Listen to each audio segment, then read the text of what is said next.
Hello. Thanks everyone for coming to my panel. I really appreciate it. This is an intimidatingly large audience, but we'll see what we can do. My name is John Walsh, and I run the YouTube channel Super Eyepatch Wolf.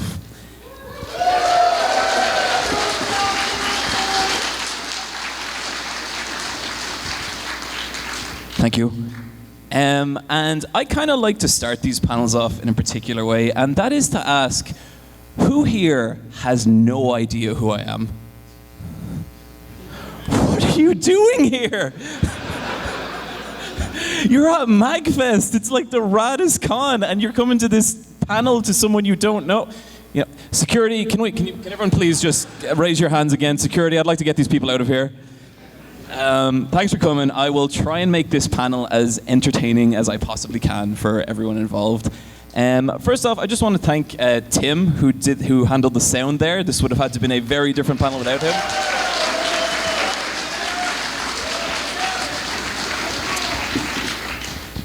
Con volunteers really are like the unsung heroes of these things because like it just does not work without them, and they have saved my ass so many times, so I really appreciate it. So the way we're going to do this panel is that this one is going to be like a little more like, I guess I'll say like technical. This is going to be a little more about like how I make videos and kind of like my thoughts and processes behind it. And then I'm going to be doing another one tonight at 11 p.m. There's a really good chance that I'm going to be a little drunk for that one. And so thank you, sweetie. This is Brian from Let's Fight a Boss, everybody.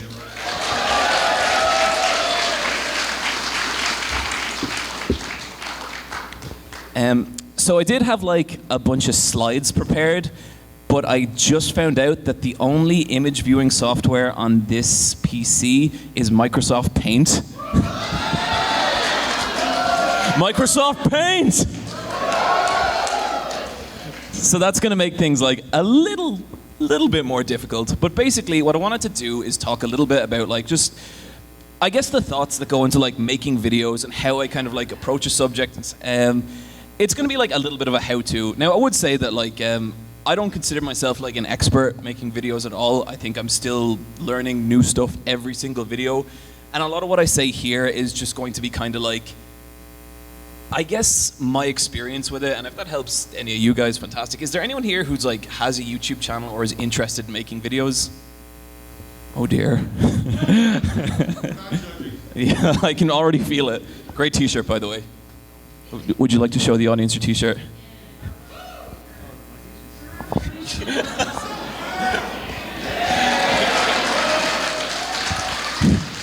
This gentleman also has a fantastic t-shirt. So I guess like what I get a lot is people asking like, okay, well like I want to talk about X show, but I don't really know what to say. And it's tricky because like when something is like one of your favorite shows or something that you're super passionate about, it gets difficult, like how do you approach it? And so I want to kind of do here is break down just a few little like a few little ways I think you can kind of come at something. I'm gonna go for the last slide here. Normally I'd like hit the button and each new point would come up and it'd be very succinct. We cannot do that with Microsoft Paint, but we'll give it a go. So. Oh my God, look at it. Yeah. Come on, just, yeah. That's the best we're gonna do. So I think it can be really interesting to look at stuff by genre. So like comparing a series to other series of similar type, drawing meaning from similarity to differences, and the advantage of talking about something like this is it's very easy to understand, especially if your audience is already into what you're talking about. The disadvantage is it can be alienating if people aren't familiar with what you're talking about. And so I want to just play a little video example of this real quick. This is for one of my favorite series that came out this year called Kaguya Love is War. Has anyone seen that? Oh, such a good series. Just like really, really just weird and cool. And let's start. Oh, no, not you. Not you. Let's open with...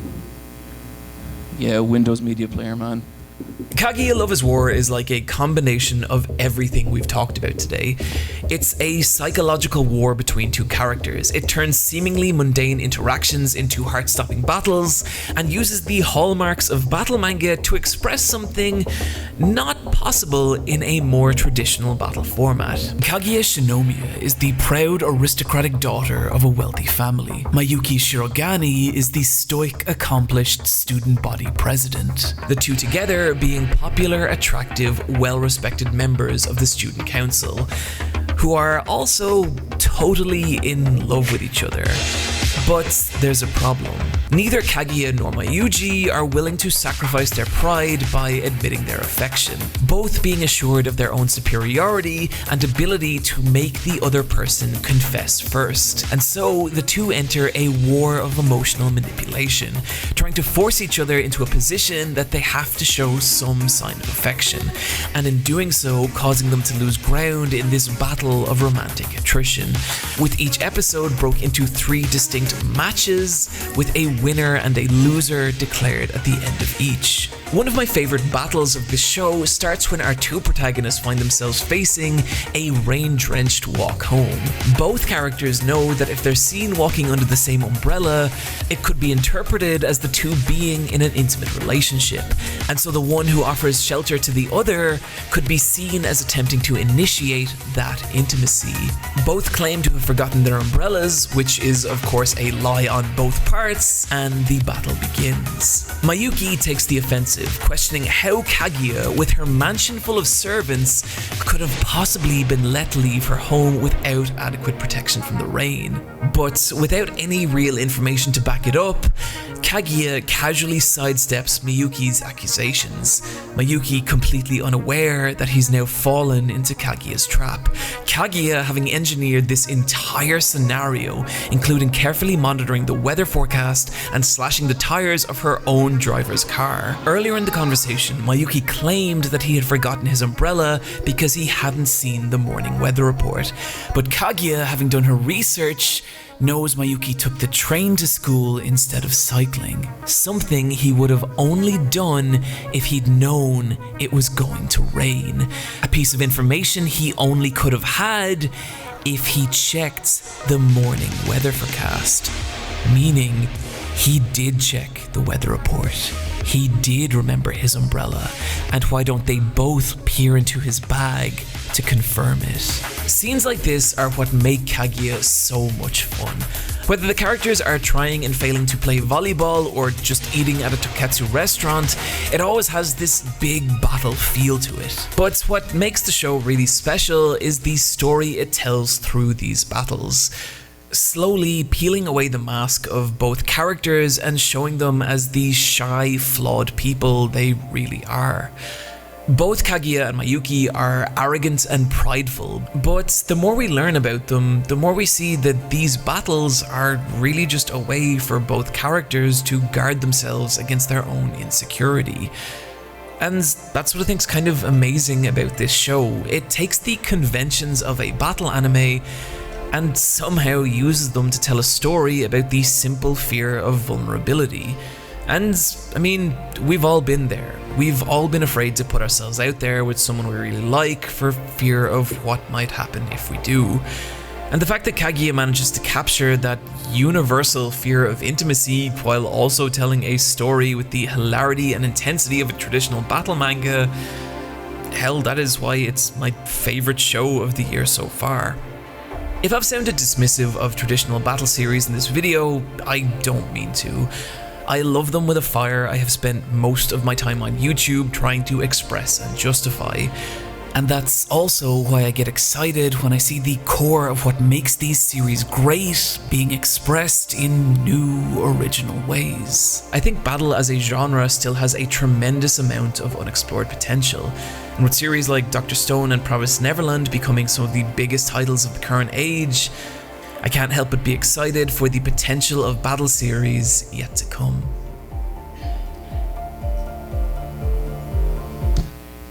Okay, so you don't need to clap. You don't need to clap. It's fine. I kind of feel like it's sort of cheating when I'm playing my videos because most of you have probably already seen it, but I think it's kind of nice to revisit them and just talk about it. But let's pray to the gods of Microsoft Paint that they'll let us look at this next little part as well. So the next part is cultural. And let's see if we can, whoa, yeah, there we go. So this is, I think, like a really interesting way of looking at any piece of media, because any piece of media is going to be tied to, like, you know, the era that it came out in. And so it's like how the economic, historical or social climate contributed to, like, how that piece of art was made. And the advantage to this is, like, it's an amazing way of showing how something can be a reflection of society, you know? The disadvantage is it's, like, not applicable to all series, and also it requires a lot of research. And I don't know if you guys know this about YouTube, but if you get something wrong, people can be really mean about it. But it's so, like, it is tricky like that, and you have to be careful. And I've absolutely made mistakes like that, and it's something that I've really tried to improve as my videos have gone on. But I'll just show you what I mean here. Let's take the next part.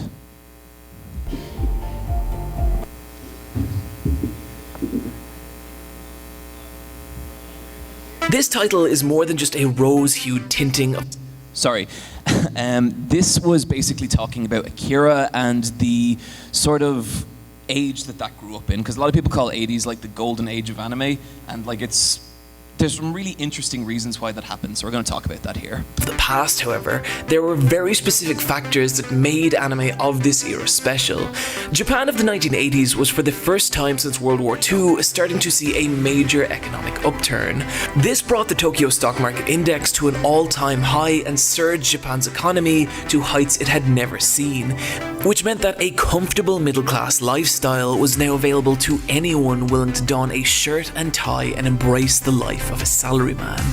This excess in disposable income meant that there was now a massive influx of money to both consume and create film and animation, with anime feature films in particular seeing an unprecedented growth. In the 1970s, 49 animated feature films were produced in Japan, but in the 1980s, that number more than quadrupled to 220. The golden age of anime was more than just a fiscal boom, however. At this point, anime had been a commodified industry in Japan for more than 2 decades, which meant that by the mid-80s, there were professional animators in Japan who had been honing their skills for nearly 30 years, while the generation that had grown up with the works of these masters were now just entering the animation industry for the first time. And together, the two groups were beginning to realize the potential these skills could unleash. Just as critically though, the anime industry was still relatively new. This was a time before anime had really become anime. Before otaku culture had really galvanized and fans started looking to anime for hyper-specific things, and before studios started to pander to them. And so what you had was a flourishing industry awash with cash, filled with skilled and passionate animators who were for the first time realizing the full potential of animation and who weren't trying to adhere to an abstract concept of what anime should be. And the results were projects that were aimed at no one and therefore could be appreciated by everyone. Beautiful expressions of mood and tone like Angel's Egg, thoughtful and harrowing depictions of the chaos brought about by war like Grave of the Fireflies, joyous flights of imagination like My Neighbor Totoro, or insanely polished OVAs like Gunbuster.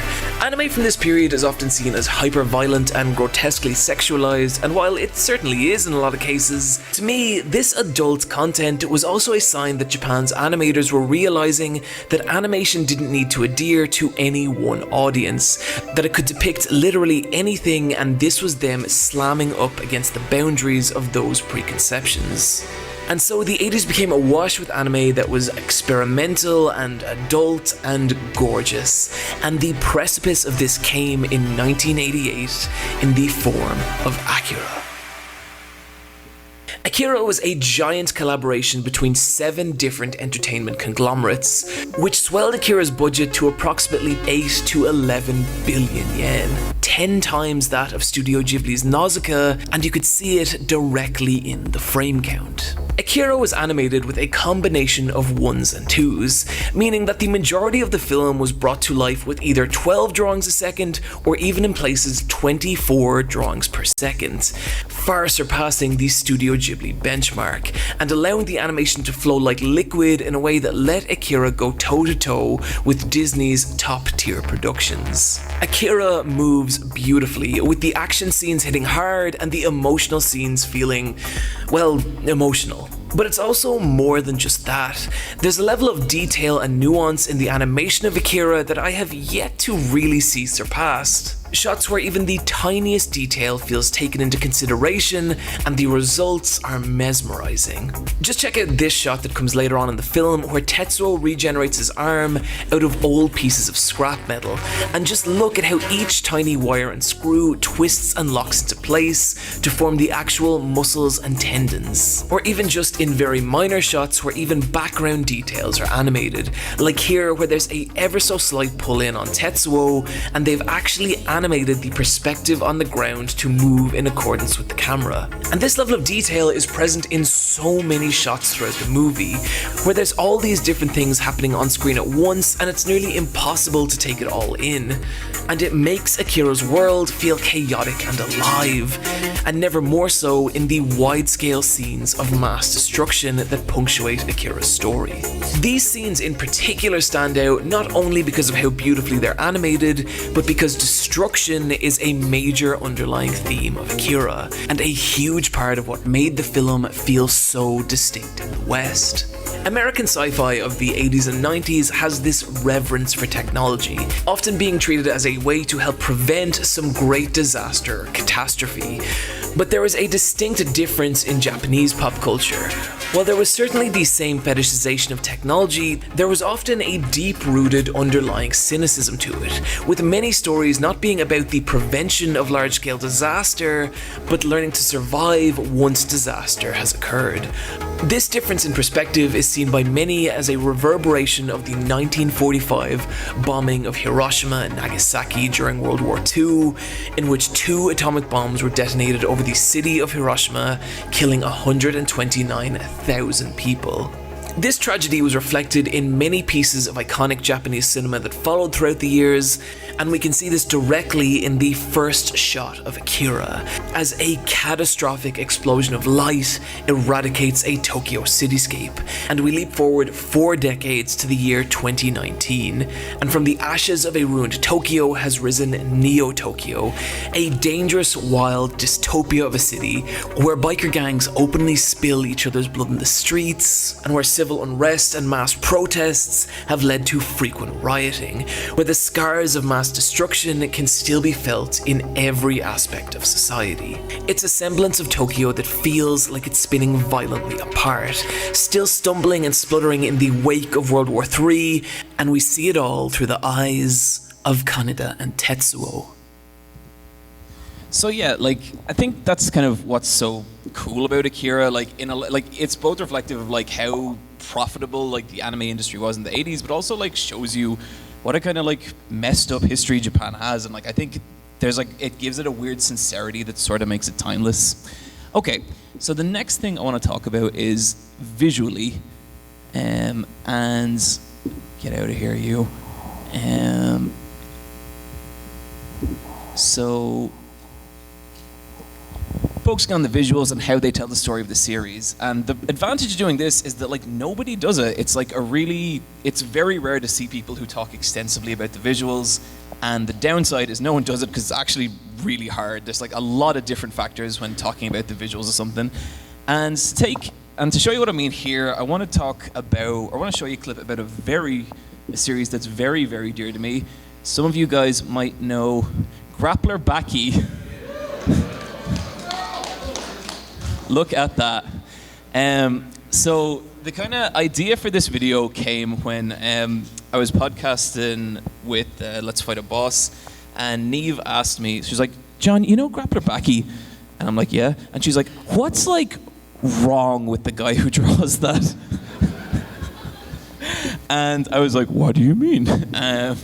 because he has a really distinct style, and it's like he's very skilled, but it also looks like kind of a nightmare. Yeah, I know, right? And I have always been kind of really like, oh, Jesus. Just take that in.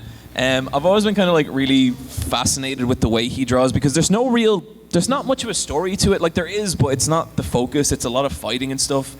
But I don't think it really works without looking this hideous. And I will show you what I mean.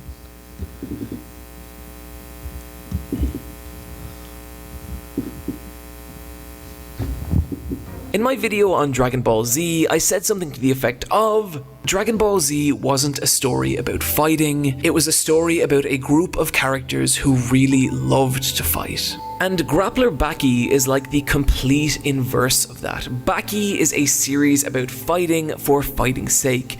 There's no overarching plot mechanics like the search for the Dragon Balls or the quest for One Piece. There's very little character development outside the different fighters' philosophies on combat. But the reason it works is each individual character is imbued with the same love of martial arts and fighting that's so palpable in Itagaki himself.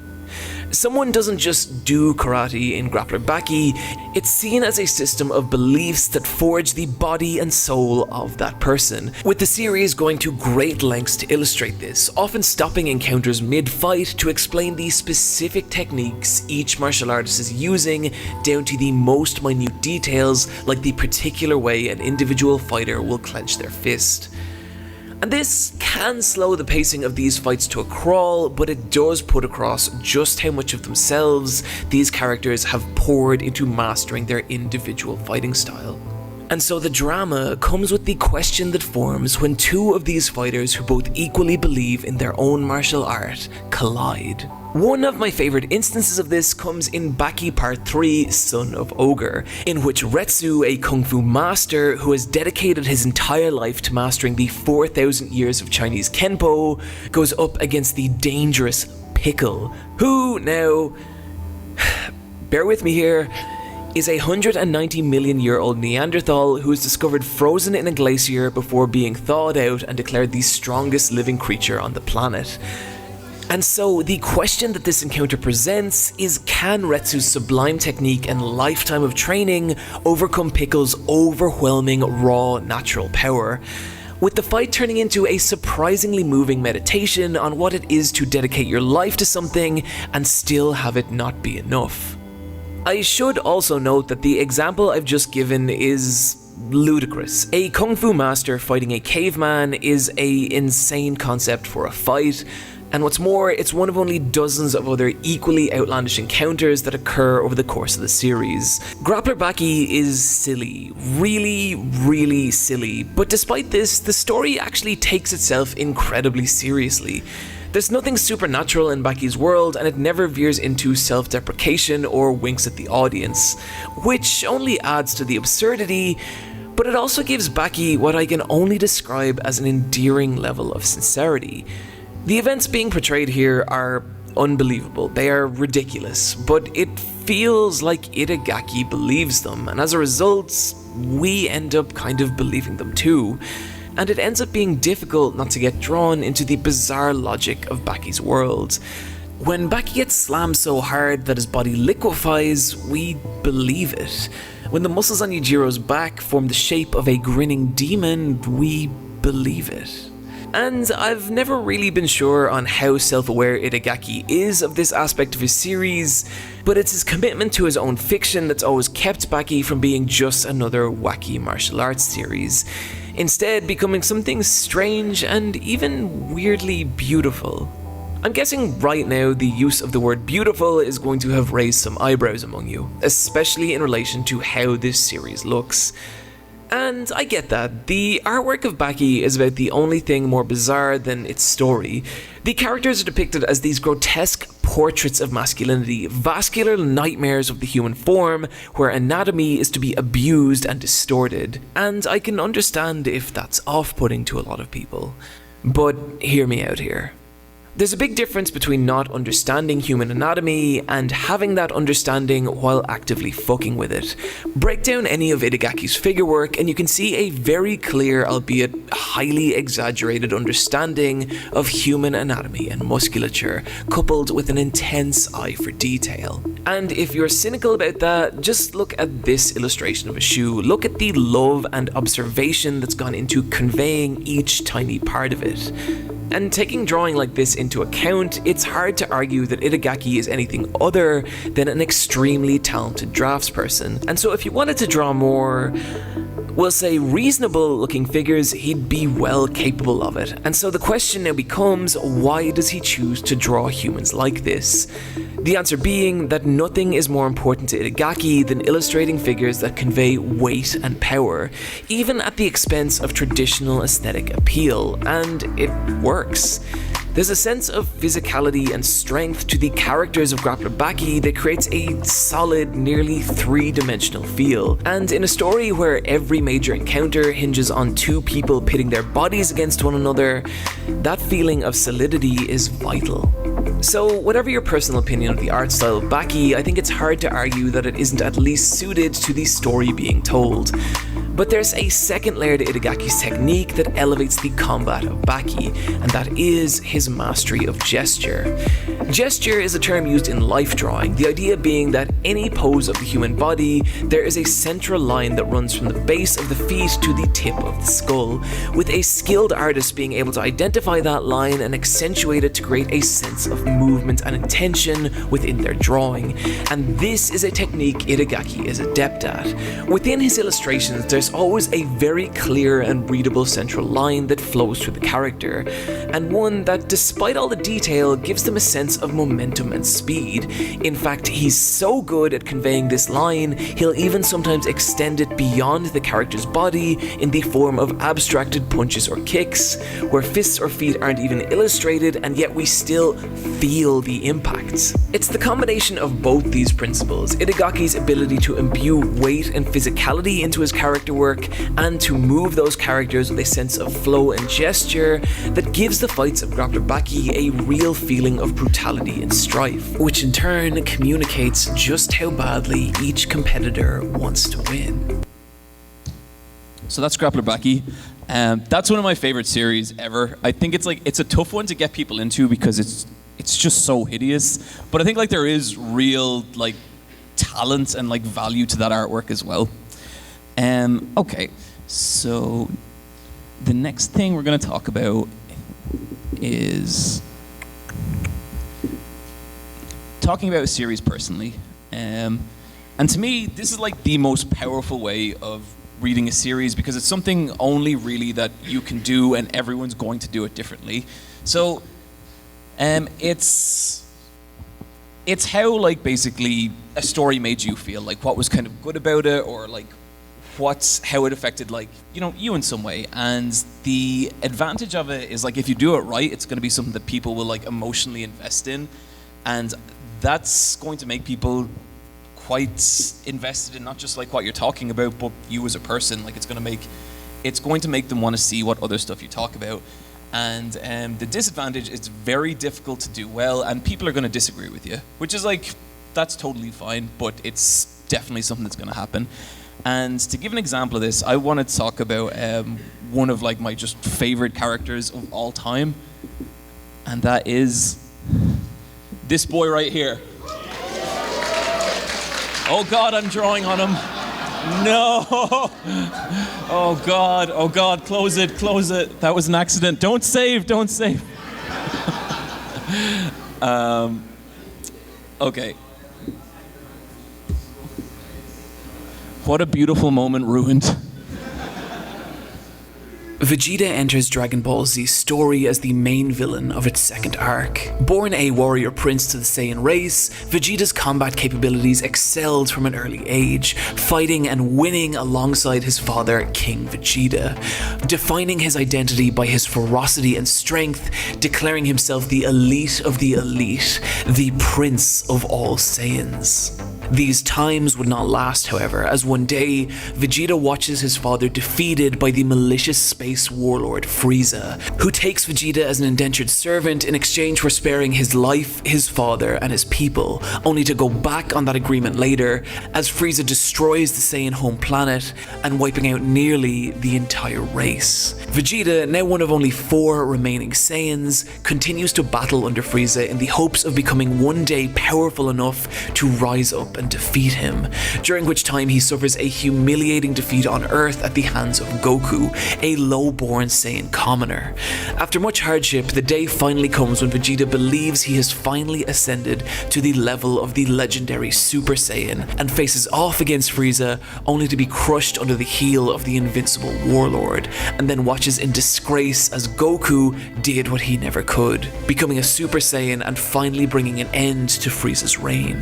Vegeta, now without purpose or direction, goes to live on Earth and trains relentlessly in order to surpass his rival and escape the shadow that Goku has cast. But as time marches on, he finds himself slowly becoming a reluctant ally both to Goku and the people of Earth. The years go by and Vegeta awakens one day to a life he no longer recognizes. He now has a human wife and half-Saiyan child, whom he's actually grown to care for. During which time the warrior prince he once was has started to feel like a distant memory. This realization awakens within Vegeta a deep anger. How could the prince of all Saiyans be reduced to the common life of a family man? And stepping out to face the monster once again, and in the first selfless act of his existence, gives his life in one final brilliant attack. Like every character in Dragon Ball Z, death would only prove temporary for Vegeta, and he'd later return to aid Goku in the final battle against Buu, finally letting go of his pride and accepting Goku as both an ally and a friend. Vegeta's story hit me so hard in my younger years, and I'd be lying if I said that ever stopped being the case. And the reason for that is that despite all his strength, despite the fact that he existed in a universe of explosive spectacle and superpowered showdowns, he still felt so real and flawed. Someone with an intense amount of both pride and self-loathing who would measure themselves against everyone around them. A person who would make disastrous self-destructive decisions and suffer crushing defeat after crushing defeat. Someone who would awaken one day to realize that life hasn't turned out like they planned, that the person they thought they would become is now never going to exist. And yet someone who at the end of everything was still able to find contentment. And that is some heavy shit to put in a children's cartoon that aired every day at 5 p.m. But in a broader sense, Vegeta also represents what I love about Dragon Ball Z. You'd watch these characters reach deep down inside themselves in order to face the overwhelmingly impossible. And in the light of that, getting up the next day and heading out into the world and dealing with whatever problems you face there, it made it feel a little more possible. Dragon Ball Z wasn't a story about getting what you want, it was one about surpassing who you are. And this to me is the legacy of the series, the blast it let off, the reverberations of which would be felt throughout the entirety of shonen storytelling for decades to follow, and the resulting force of which would punch through global barriers and create entire continents of new anime fans. It's a story about great characters doing impossible things. And for me, for an industry, and for a generation, this was the impact of Dragon Ball Z. The series that changed everything. So,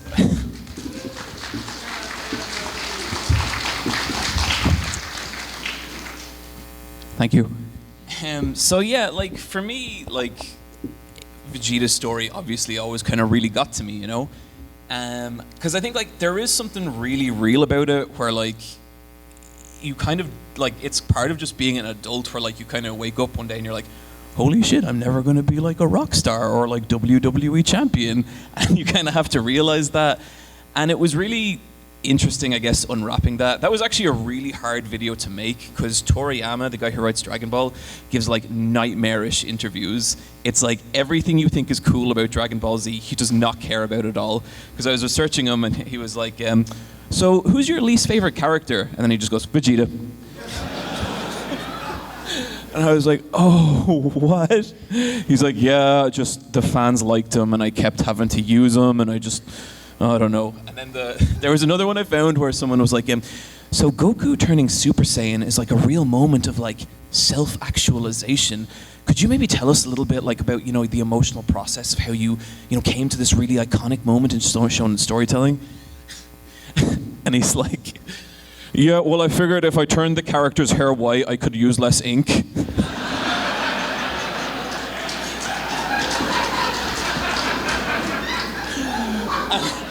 I was just like, my heart broke reading that.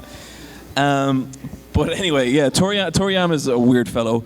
But I guess the thing I kind of really want to talk about is like, the reasons you kind of approach stuff like this and really try to explain it is because I think like the most powerful thing like a video can do is like maybe change someone's mind on something. And there's one video I have that that really I think was the most successful for me in this regard, in that I talked about something I really care about, and afterwards it wasn't even the people who agreed, it was the people being like, oh, I think this stupid fucking thing you talked about is less stupid now, which was really cool, And this is a video I did called Why Professional Wrestling is Fascinating.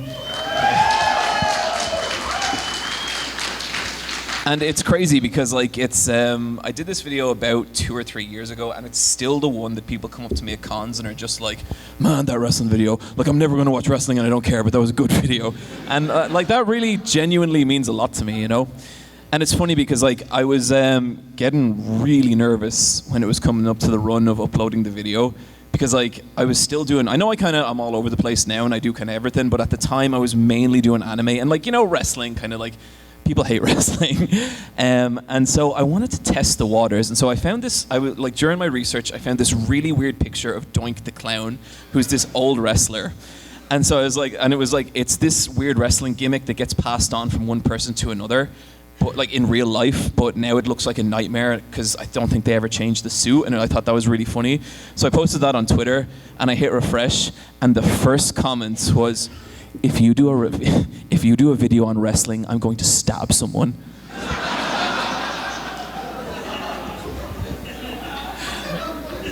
And so I deleted that tweet. But I ended up making a video anyway. And if you're curious at all, I'd encourage you to watch it because it's like 30 minutes long, and we're not going to all watch it here. People tend to like it. But I did want to play like kind of my favorite part of it, which was this story called The Golden Lovers. So I first discovered The Golden Lovers in LA. I was doing a thing for Crunchyroll, I think it was the Crunchyroll Awards. And I just woke up and I was browsing Twitter and I found this tweet thread on like these two Japanese wrestlers and like their relationship, and I was reading it and I got so into it, and the next thing I know there's like tears running down my face and I was like, oh my god, what is happening? And then I got really into New Japan and it just seemed like such a great story, and so I'm gonna show you guys the kind of version of that story that's in my video and hope you enjoy. These moments show something else also, and that is that at its heart, wrestling is just a story about people. No matter how theatrical a wrestling persona is, at its core, it's just a person. One as real and flawed as anyone else. And when you start to watch wrestling for long enough, it's the stories of these people that become the main draw as you watch them grow and age and change. So to conclude this video, I want to talk about one of these stories. I want to talk about the saga of the Golden Lovers. Our story begins in 2008 as two young wrestlers wage war on one another. The first is Kota Ibushi, a young, supremely talented Japanese wrestler who seems bound for greatness. And the other is Kenny Omega, a Canadian wrestler who, after seeing tapes of Ibushi's matches, felt destined to face him. And so he issued an open challenge to Kota, which Ibushi accepted, and so Omega traveled to Japan and a showdown took place that was messy, brutal, and mesmerizing. Ibushi eventually took the victory, but it didn't matter. Over the course of the match, the two wrestlers realized something. There was a connection here. Both wrestlers believed that wrestling could be more than just wrestling. It could be a vehicle for comedy, a way to tell stories, hell, it could even be art. And together, the two resolved to change the world of wrestling. Omega uproots his entire life and moves to Japan to be closer to Ibushi. And rather than become rivals, they form a tag team, initially being pitched as the Golden Brothers, but Omega and Ibushi prefer the name the Golden Lovers. The Golden Lovers are on a level few other tag teams can even approach. There's a kinship and a synchronicity here that fuels their matches. But what's more, they seem genuinely delighted to be around each other, both in the ring and outside it. And that chemistry shows in their exceptional teamwork and performances, with the Japanese audience embracing them wholeheartedly as they capture multiple tag titles. And by 2011, it feels like their dream is beginning to come true. The Golden Lovers are inseparable and they are changing the face of wrestling. But slowly, a gap starts to form between the two. While Kota only needs to rely on his God-given natural talent, Kenny often struggles, having to work hard to overcome his own weakness and to keep pace with Ibushi, and he starts to feel outpaced by his genius partner. Kota's genius doesn't go unnoticed either. He's being given more opportunities as a single wrestler, and what's more, he's winning, and with each victory, Kenny feels a little more left behind. And so, on August 18th, 2012, after 3 years of partnership, the two face each other. And what follows is one of the most spectacular matches in history. Kota fighting for his pure love of wrestling, and Kenny desperately battling as to not be left behind by the person he cares about the most. But it's not enough. He cannot overcome the genius of Ibushi. And afterwards, both wrestlers look devastated, Kenny for the loss and Kota for having inflicted it upon him. Over the next 2 years, the gap between the two would only continue to widen. Ibushi continues to rise, even going so far as to face the legendary King of Strong Style Shinsuke Nakamura. But meanwhile, Kenny struggles without his former partner, gaining only modest wins and racking up several major losses, including one especially crushing defeat at the hands of Prince Devitt, a member of the villainous Bullet Club, a vicious faction of American wrestlers who spit in the face of Japanese pro wrestling, overwhelming opponents with their superior numbers and brutal tactics. And the experience changes Omega. He can't help feel that now, without Ibushi by his side, he is alone. But Devitt has an entire army of allies behind him, and so a realization dawns on him. Maybe with the Bullet Club, he could finally become strong enough to stand as an equal with Ibushi. And so 2 weeks later, he emerges as their newest member. And it works. He wins and he keeps winning until the day finally comes when his mentor and leader of the Bullet Club, AJ Styles, faces Kota for the IWJP Heavyweight Championship. In typical Bullet Club fashion, Kenny was expected to sabotage Ibushi, but he can't. He holds back for the entire match until its final moments, when Ibushi scales the turnbuckle and is seconds from victory, only to turn his head and see Kenny standing on the ring apron, and the two lock eyes. And Kenny becomes paralyzed between his loyalty for the Bullet Club and his feelings towards his former partner, and so fails to act. But this momentary distraction is just enough time for Styles to recover, and he counters Ibushi's attack for a crushing comeback defeat. Afterwards, Omega is visibly shaken, while Ibushi lies devastated both by the loss and the betrayal of his former partner. Not long after, Ibushi disappears from the Japanese wrestling scene, while Omega only continues to grow more ruthless, vicious, and victorious. And he begins to dominate New Japan, shrouding himself in the indestructible armor of the Bullet Club and even deposing Styles as its leader, taking the crown for himself. This new invincible Kenny Omega even makes it to the very final of the G1 Climax, the most elite wrestling tournament in the entire world. But his conquest has taken its toll, and he enters the match battered and exhausted, facing the immovable and dangerous Hiroki Goto, who punishes Omega again and again, constantly pushing him to the brink of defeat. And as the light of victory begins to fade away, Omega reaches deep down inside himself himself, and what he finds is his old partner Ibushi, whose finisher, the Shining Star Powerbomb, he uses in a final sequence of moves to overcome Goto and take the win. And so finally he's done it. He's the best in the world. But without Ibushi by his side, how much does it actually mean? This inner conflict is only made worse when a year later Omega suffers a crushing loss in the finals of the same tournament, and afterwards backstage comes face to face with Ibushi for the first time since his betrayal, and Ibushi reaches out to comfort Omega, but Kenny cannot accept it. Things have gone too far. It's too late. And slowly, the unbreakable armor Omega has surrounded himself in begins to crack and crumble, and sensing weakness, the other members of the Bullet Club begin to turn on him, with the American Nightmare Cody Rhodes using his feelings for Ibushi as a weapon against him, culminating in a savage attack on Kota, only to have Omega furiously defend his former partner.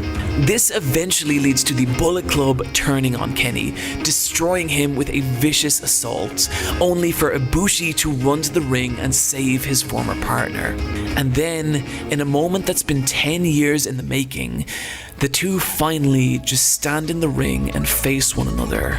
Ibushi desperate to reform their partnership, but it's just too late. Too much has happened and the scars run too deep. Omega cannot accept his former partner. Until...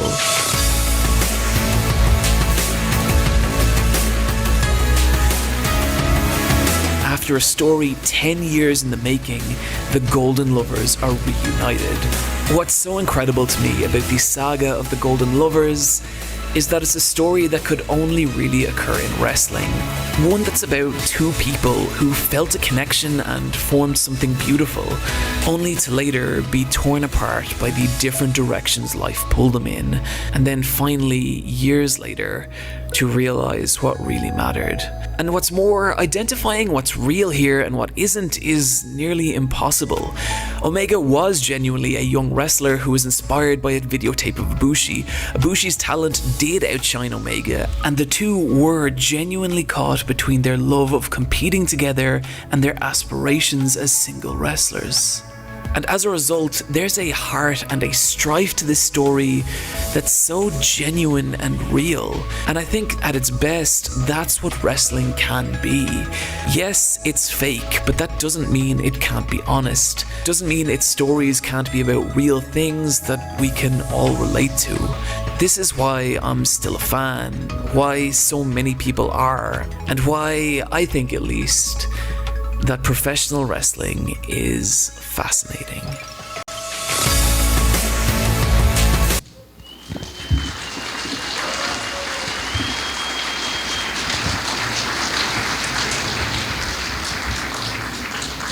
Thank you. I usually feel like pretty critical of a lot of my older videos. Like I generally hate watching them. I don't mind that one, and that's probably a good sign.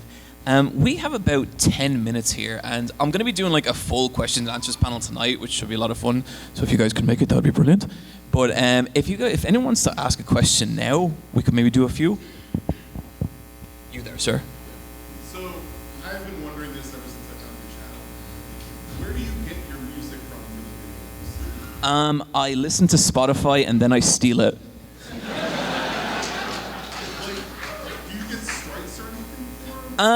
Well, generally, I will occasionally get a music strike, but only if I don't talk over something. So, like, sometimes I'll do, like, a montage, and then, like, I'll get a copyright strike. And I generally won't fight them because the music industry is terrifying. But for the most part, it's okay. And, like, sometimes I'll just be like, well, you know, I'm talking over it, and technically that's a remix, and technically that's legal. And YouTube's like, oh, Jesus Christ, okay, fine. So it's okay. Next question, please. You there, sir?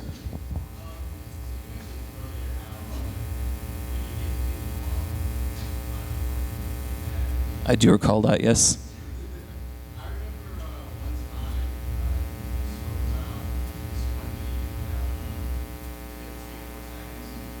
Yeah. Oh, totally. Like, that's probably my least favorite video I've done.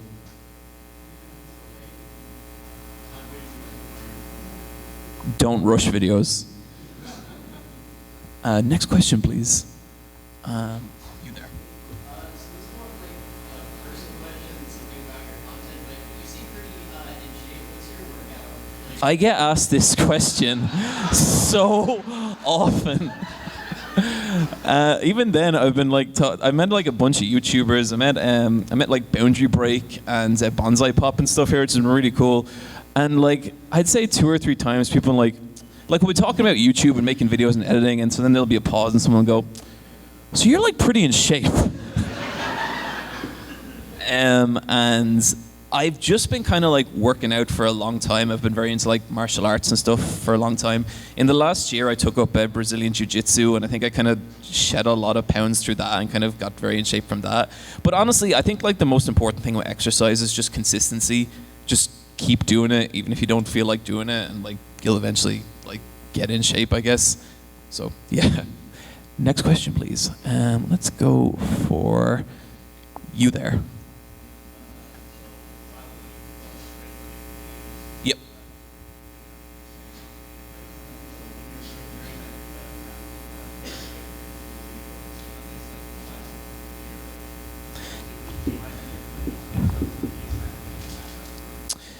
So this was when I took it. This question's about my break at the start of this year. Basically, I really, really burnt myself out at the end of last year. And the question was like, what did I do and how did I kind of get like back in it? And a big part of it, honestly, was I played through like all of Red Dead Redemption. And that was amazing because like Red Dead Redemption's like this story about this character who just, a lot of bad things happen to him, and I don't want to get too, it's like a big spoiler, so I don't want to get too into it, but it's like I was playing it and just being like, yeah, I feel you, Arthur, I don't feel very good either. And it was cool, but honestly, the thing that really kind of got me back was like, it was like 7 weeks had passed and I still didn't feel like making videos, so I knew I just had to try, and I knew I needed to kind of change my lifestyle and like cut back on the kind of hours I was working because it just wasn't becoming like viable anymore. And so that was when I actually took up Brazilian Jiu-Jitsu, and that was really great because it was like a really cool outlet. But then just like trying to take better care of myself, like giving myself time to rest and recover in between videos, stuff like that. So it was a lot of little changes, but I think it was good, and I ended up doing like some videos then that were like really, I guess, kind of out there and different. Like I did a video on like the Taiwanese horror game Devotion. I did a video on like The Undertaker and a bunch of that kind of stuff, and like just really kind of just found what I love about making videos again, you know what I mean? Next question, please.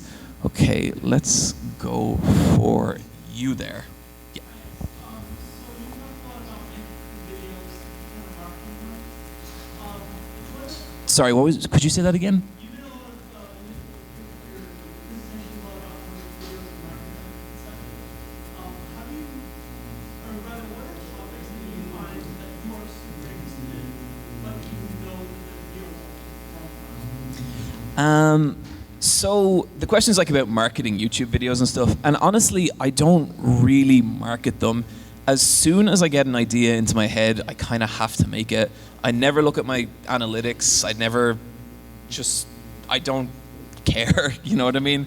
And like, I think that's kind of a dangerous path to take, but honestly, it's worked out for me so far. Like people, I have a large portion of my audience that'll show up for whatever I make, and I'm so grateful of that. But yeah, I don't really think about it. Like the next video I'm doing, the one I'm working on now is like the weirdest video I've ever done.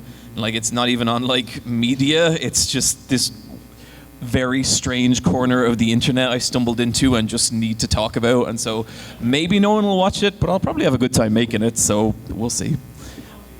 Yeah, that's my logic. Let's say you there.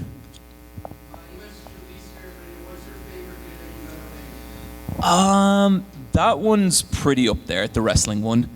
Just both because like I had a lot of fun making it, but also because like just the response to it was really cool.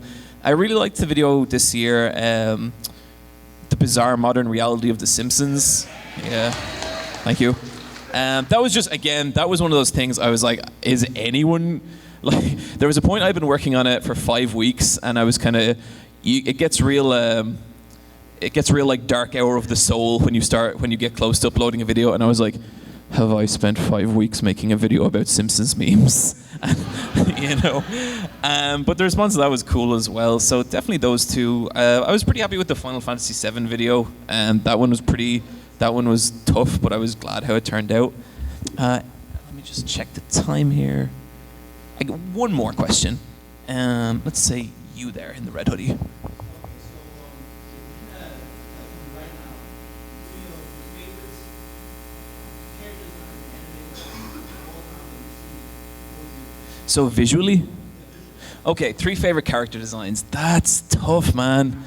Oh, okay. Immediately, I'd have to go with Hiei from Yu Yu Hakusho, just because that's a 90s ass bad guy. I think Faye from Cowboy Bebop with her like red cloak is really, really cool. And then who else? Number 3. I think maybe Jolene Cujo from JoJo. Yeah.